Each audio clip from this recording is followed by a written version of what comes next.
U.S. Senator grills healthcare CEO after cyber attack. A new WEF report highlights cyber risk and more on this week's Security Weekly. Hello, everyone.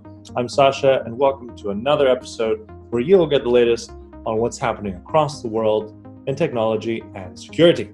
Universal Health Services, which is a major U.S. healthcare provider, has landed in the sights of both the bad guys and the good guys. After suffering a crippling ransomware attack in September, which shut down its systems for 3 weeks at over 400 medical installations across the country. Though the healthcare giant reported no issues with delivering patient care, as patients were rerouted to other hospitals. However, lab results have been delayed.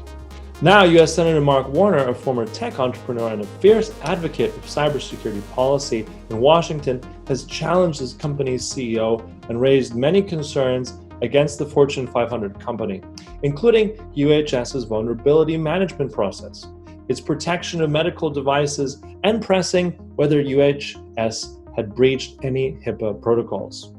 It's an intense public grilling and gives a unique insight into how future management boards and C-suite members may be held to account by U.S. lawmakers after any cyber attacks. Another year, another eye-opening report by the World Economic Forum.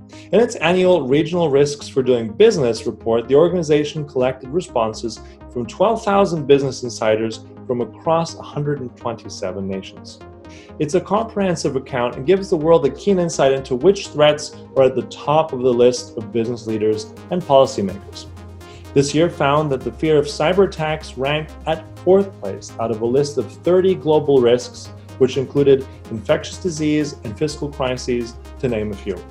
What sticks out in this report is that the majority of North American respondents cited cyber risk as a defining issue for the next decade at 55%. European respondents also attributed a great deal of importance to threats from cyber attacks, where it was ranked 2nd place out of 30. This week saw several cyber attacks affect 2 different industries. Carnival Cruise Line announced both employee and customer data was accessed and taken in a breach which dates back to August of this year. The British American cruise operator, which is the biggest in the world and has over 150,000 staff, was serving over 12 million passengers until the outbreak of COVID-19. Reported that an unauthorized third party had compromised its systems in a potential ransomware attack. The company and authorities are now investigating and notifying staff as well as former customers.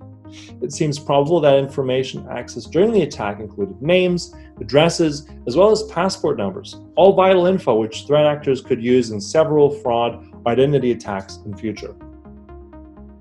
The U.S. retail sector wasn't spared. Barnes & Noble, a large U.S. bookseller, also fell victim to an attack, ironically just one day after it had resolved a connection issue with its Nook e-reader service. The company has admitted that some personal information that belonged to customers had been exposed, yet the company also claims there is so far no evidence that any payment data has been compromised. And that's a wrap for this week's episode. Thanks so much for watching. Remember to keep extra careful out there with your online and digital activities. Be safe, stay healthy, and see you next time.